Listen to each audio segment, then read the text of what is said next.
नमस्कार दोस्तों, स्वागत है आपका हमारे YouTube चैनल जीके ट्रैकर पे।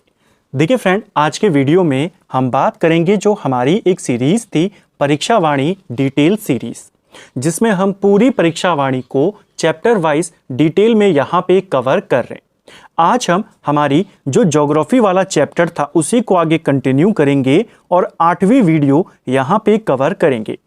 अभी तक हमने ज्योग्राफी वाले पोर्शन में हम पूरी परीक्षा वाणी को 2 पार्ट्स में कवर कर रहे हैं। एक पार्ट्स में हम उत्तराखंड की जो हिस्ट्री है उसको देख रहे हैं और दूसरे पार्ट में उत्तराखंड की ज्योग्राफी, यहाँ के जो इम्पोर्टेंट नेशनल पार्क हैं या यहाँ की जो संस्कृति है उन सबको, यानी हिस्ट्री के अलावा बाकी सब इस टॉपिक में देखेंगे। हिस्ट्री वाले पार्ट की हमारी 14 क्लासेस हो चुकी हैं, पंवार वंश तक हम कंप्लीट कर चुके हैं और ज्योग्राफी वाली पार्ट में हमने अभी तक उत्तराखंड के भौगोलिक स्थिति को यहाँ पर देख लिया है और उत्तराखंड के नदी तंत्र को देख लिया है। आज हम ज्योग्राफी वाले पार्ट के अंतर्गत 8वीं क्लास देखेंगे, जिसमें उत्तराखंड के ताल, उत्तराखंड के झील, इनके बारे में बात करेंगे और कुमाऊं मंडल के सभी प्रमुख ताल झील को इस वीडियो में कवर कर जाएंगे। अगर आपने हमारी इससे पहले की सीरीज को नहीं देखा है तो आप प्लेलिस्ट में उनको देख सकते हैं। तो चलिए दोस्तों, आज के वीडियो को शुरू करते हैं। देखिए, राज्य के प्रमुख ताल और झील, इनको लेकर पहले 2 इंपॉर्टेंट पॉइंट्स हैं, उनको याद कर लीजिए। झीलों की नगरी और सरोवर नगरी ये कहा जाता है नैनीताल को। सीधा सवाल बनेगा, राज्य के किस जनपद को झीलों की नगरी या सरोवर नगरी के नाम से जाना जाता है? ये जाना जाता है नैनीताल को। झीलों की संख्या काफ़ी ज़्यादा है नैनीताल में, कुमाऊं की अगर हम खासकर बात करते हैं। ओवरऑल उत्तराखंड में सबसे ज़्यादा प्राकृतिक झीलों की संख्या किस जनपद में है? वो चमोली में है। तो प्राकृतिक झीलों की संख्या ज़्यादा कहाँ है? चमोली, पूरे उत्तराखंड में। और किस जनपद को झील नगरी या सरोवर नगरी कहते हैं? नैनीताल को। ठीक है, आज हम कुमाऊं की प्रमुख ताल और झीलों के बारे में बात करेंगे। जनपदवार चलेंगे, जिस जनपद में इंपॉर्टेंट झील हैं। सबसे पहले कुमाऊं में आती है नैनीताल की झीलें। चलिए अब नैनीताल के जो ताल हैं उनको देखते हैं। राज्य में नैनीताल के अंतर्गत जो सबसे इंपॉर्टेंट ताल है उसी का नाम है नैनीताल। इसी ताल के नाम पर जनपद का नाम नैनीताल पड़ा हुआ है। नैनीताल ये जो है आपका नैनी झील हम जिसे कहते हैं, इसका मानस खंड में क्या नाम है? मानस खंड में इसे त्रिऋषि सरोवर कहा गया है। सीधा सवाल बनता है, किस ताल को मानस खंड में त्रिऋषि सरोवर कहते हैं या कहा गया है? नैनी झील या नैनीताल। 3 ऋषि के नाम पर इसका ये नाम पड़ा। वे 3 ऋषि कौन हैं? तो ऋषि अत्रि, ऋषि पुलत्स्य और ऋषि पुलह। माना जाता है, ऐसी मान्यता है कि ये तीनों ऋषि इस क्षेत्र में आए थे। जब वे इस इलाके में पहुंचे तो उनको प्यास लगी, जिसके बाद उन्होंने इस झील का निर्माण यहाँ पर किया। तो त्रिऋषि सरोवर भी इसको कहते हैं। मानसखंड, मानसखंड किसका पार्ट है? स्कंद पुराण का पार्ट है। तो क्वेश्चन बनेगा, स्कंद पुराण में किस ताल को त्रिऋषि सरोवर कहा गया है? नैनीताल या नैनी झील। वो 3 ऋषि कौन है जिनके नाम पर इसे त्रिऋषि सरोवर कहा गया? तो आप कहेंगे अत्रि, पुलत्स्य और पुलह। ठीक है, दूसरा इंपॉर्टेंट पॉइंट जो नैनी झील को लेकर आता है, इसका निर्माण माता सती के अश्रु से हुआ है। कौन सी झील के बारे में यह मान्यता है कि यह माता सती के अश्रुओं से बनी है? तो आप कहेंगे नैनी झील। देखिए, ऐसी मान्यता है कि इस झील का निर्माण जो भगवान शिव की पत्नी थी माता सती, उनके अश्रु से हुआ है। यहाँ पर उनकी नैन भी गिरे थे, जिस वजह से यहाँ पर एक नैना देवी शक्तिपीठ भी स्थापित किया गया है। ठीक है, इस ताल की या इस झील की खोज किसने करी थी? देखिए, नैनी झील को दुनिया के सामने लाने का या इसे प्रसिद्ध करने का जो श्रेय जाता है वो पी बैरन को जाता है। सीपी बैरन इसका पूरा नाम था। 1841 में ये यहाँ पर आता है। हालांकि कुछ जगहों पर है कि बैरन से पहले ट्रेल भी यहाँ पर आ चुका था, लेकिन जो प्रसिद्धि इस झील को मिली, दुनिया के सामने इसे जो ये फेमस किया गया, वो बैरन के द्वारा किया गया। 1841 में ये यहाँ पर आया था। जो पीटर बैरन था, इसने यहाँ पर अपने लिए नैनीताल में अपने लिए पिलग्रिम कॉटेज नाम से एक बंगला भी बनाया था। सवाल आता है, पिलग्रिम कॉटेज का संबंध किससे है? तो आप कहेंगे पीटर बैरन। नैनीताल के खोजकर्ता के रूप में इसे जाना जाता है। जो ये पीटर बैरन था, ये शाहजहांपुर का व्यापारी था। ये सवाल भी आता है, कहाँ का ये व्यापारी था? शाहजहांपुर का एक ब्रिटिश व्यापारी था पीटर बैरन। 1841 में यहाँ पर ये आता है और अपने लिए पिलग्रिम कॉटेज भी बनवाता है और फिर इसके बारे में कुछ अखबारों में खबर भी छपती है, लेख ही लिखता है, जिसके बाद ये झील या ये जो जगह थी पूरा नैनीताल काफ़ी ज़्यादा फेमस हो गया था। ठीक है, जो नैनी झील है ये 7 पहाड़ियों से, इन 7 पहाड़ियों को सप्तभृंग कहते हैं। ये 7 पहाड़ियों से घिरी हुई है। इन 7 पहाड़ियों के नाम है चाइना पीक, जिसे नैना पीक भी कहते हैं, आयारपात, देवपात, हाडीवादी, स्नो व्यू, अलमासरिया कांटा और शेर का डांडा। इन 7 पहाड़ियों से घिरा हुआ है नैना झील। ठीक है, इन 7 में जो सबसे ऊंचा शिखर है वो नैना पीक या जिसे चाइना पीक भी कहते हैं। ठीक है, चारों तरफ इसके ये 7 पहाड़ हैं। केवल एक दिशा को छोड़ करके जो इसका दक्षिण पूर्वी हिस्सा है यहां पर पहाड़ नहीं है। इस तरफ का इलाका खुला हुआ है। यहां से एक नदी निकलती है जिसका नाम है वालियागाड़ नदी। ठीक है, इस ताल की, नैनी जाल की या नैनी झील की जो लंबाई है वो 1430 मीटर है। इसकी जो चौड़ाई है वो 465 मीटर है और इसकी गहराई 16 से 26 मीटर के बीच में मानी जाती है। ठीक है, समुद्र तल से इसकी ऊंचाई लगभग 1937 है, कुछ जगहों पर 1938 भी दिया गया है, तो दोनों लगभग सेम है।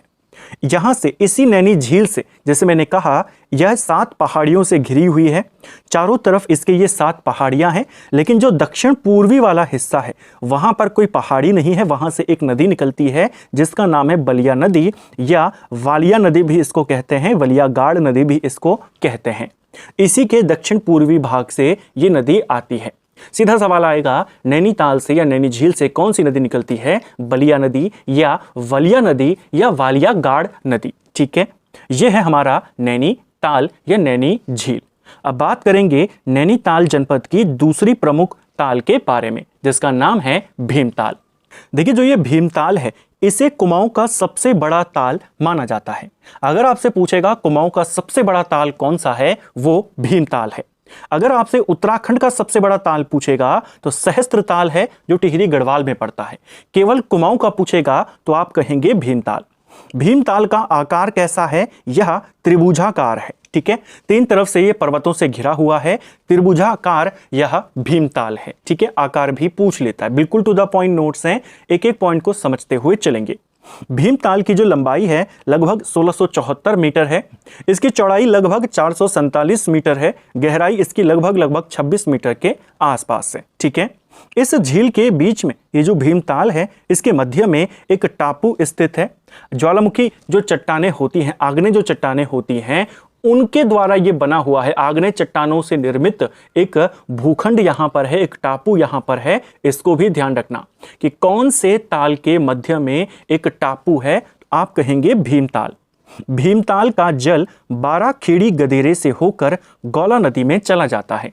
ये जो भीमताल है कुमाऊं का सबसे बड़ा ताल है। इसका जो पानी है इसी के नजदीक में एक गदेरा बहता है, 12 खेड़ी गदेरा। इस गदेरे में इस झील का पानी जाता है और फिर वो कहां चला जाता है, गौला नदी में चला जाता है।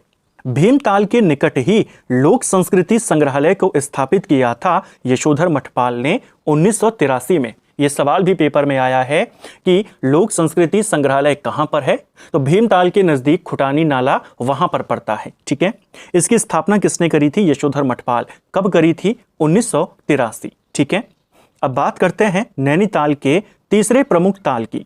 यह है नौकुचिया ताल। पहले हमने नैनीताल या नैनी झील को देखा, फिर भीमताल को, और अब नौकुचिया ताल। नौकुचिया ताल, इसका नाम 9 कोने वाला ताल है। इसके 9 कोने हैं, जिस वजह से इसे नौकुचिया ताल कहते हैं। इसके बारे में ऐसी मान्यता है कि आप सभी के सभी 9 के 9 कोने एक साथ नहीं देख सकते। सवाल बन सकता है कि किस ताल के बारे में ऐसी मान्यता है कि उसके सभी कोने एक साथ नहीं देखे जा सकते, वो माना जाता है नौकुचिया ताल। कहा जाता है कि जितना भी आप प्रयास कर लें, अधिकतम 7 कोने ही आप मैक्सिमम देख सकते हैं। यह भी मान्यता है कि जो व्यक्ति 9 के 9 कोने एक साथ देख लेता है उसकी फिर यहां पे मृत्यु हो जाती है। तो मैक्सिमम 7 कोने देखे जाने की मान्यता है, सारे कोने नहीं देखे जा सकते। ठीक है, जो नौकुचिया ताल है यह कुमाऊं का सबसे गहरा ताल है। देखिए, उत्तराखंड का सबसे बड़ा ताल है सहस्त्र ताल। ठीक है, कुमाऊं का सबसे बड़ा ताल है भीमताल। अगर पूछेगा उत्तराखंड का सबसे गहरा ताल, उत्तराखंड का सबसे गहरा ताल भी नौकुचिया ताल है। सहस्त्र ताल उतना गहरा नहीं है, तो वो गढ़वाल का सबसे गहरा है, लेकिन बड़े में वो सबसे बड़ा है उत्तराखंड में। गहराई के हिसाब से देखें तो कुमाऊं का सबसे बड़ा जो ताल है वो भीमताल है, लेकिन गहराई के हिसाब से न केवल कुमाऊं का बल्कि पूरे उत्तराखंड का सबसे गहरा ताल नौकुचिया ताल है। इसकी गहराई लगभग 40 मीटर के करीब है, लंबाई 950 मीटर है, चौड़ाई इसकी 680 मीटर के करीब है। नौकुचिया ताल पक्षियों के लिए काफी ज्यादा फेमस है। पक्षियों के निवास स्थल के रूप में, या पक्षियों खासकर विदेशी पक्षी भी यहाँ पर काफी ज्यादा मात्रा में आते हैं। तो पक्षियों के लिए फेमस कौन सा ताल है? नौकुचिया ताल, 9 कोने वाला ताल जो नैनीताल में है, जिसके बारे में मान्यता है कि सारे के सारे एक साथ आप नहीं देख सकते। ठीक है, अगला है सात ताल। सात ताल भी हमारा नैनीताल में है। सात ताल को कुमाऊं की सबसे रमणीक झील माना जाता है। पेपर में बना हुआ सवाल है, कुमाऊं की सबसे रमणीक झील कौन सी है? सात ताल है। ये जो सात ताल है, सात तालों का समूह है, जिसमें नल दमयंती ताल, राम ताल, सीता ताल, लक्ष्मण ताल, पन्ना ताल, पूर्ण ताल, ये सारे प्रमुख हैं। देखिए, बेसिकली 3 प्रमुख ताल यहां पर मौजूद थे। इसमें राम ताल, सीता ताल और लक्ष्मण ताल शामिल थे। बाकी 4 छोटे छोटे ताल यहां पे जुड़े हुए हैं, जिनमें नल दमयंती ताल काफी ज्यादा फेमस है। ठीक है, तो 7 तालों का एक समूह है सात ताल। ये ताल आंतरिक जल धाराओं से आपस में जुड़े हुए हैं। नैनीताल से, नैनी झील से एक नदी हमने ऊपर पढ़ी थी, वलियागाड़ या बलिया नदी, उस नदी से इनका जल गौला नदी में चला जाता है। यानी ये जो 7 ताल हैं आपस में जुड़े हुए हैं। इन सब का पानी वलियागाड़ नदी में जाता है, वही वलियागाड़ जो नैनी झील से आई थी। और फिर ये वलियागाड़ किसकी सहायक नदी है? गौला की सहायक नदी है, यानी वहां जाकर ये पानी अपना जमा कर देती है। ठीक है, 7 ताल की तुलना इंग्लैंड के बेसमोरलैंड से की जाती है।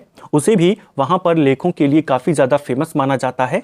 काफी ज्यादा सुंदर लेक यहां मानी गई है। 7 ताल की तुलना इंग्लैंड के इसी लेक से की जाती है, वेस्टमोरलैंड लेक से। ठीक है, जो एक अमेरिकी मिशनरी था स्टैनली जोन्स, इसका आश्रम भी 7 ताल के निकट ही स्थित है। सवाल आ जाएगा, अमेरिकी मिशनरी जो था स्टैनली जोन्स, इसका आश्रम कहां पर है, किस ताल के निकट है? 7 ताल के निकट है। इन 7 तालों में से एक ताल है नल दमयंती ताल, हमने ऊपर देखा था। नल दमयंती ताल भी नैनीताल में है।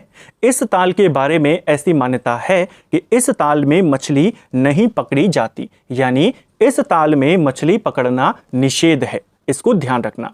माना जाता है, ऐसी पौराणिक कथाएं हैं कि एक राजा थे नल और उनकी पत्नी थी जिसका नाम था दमयंती। वे दोनों इस ताल के ही नजदीक यहाँ पर रहते थे।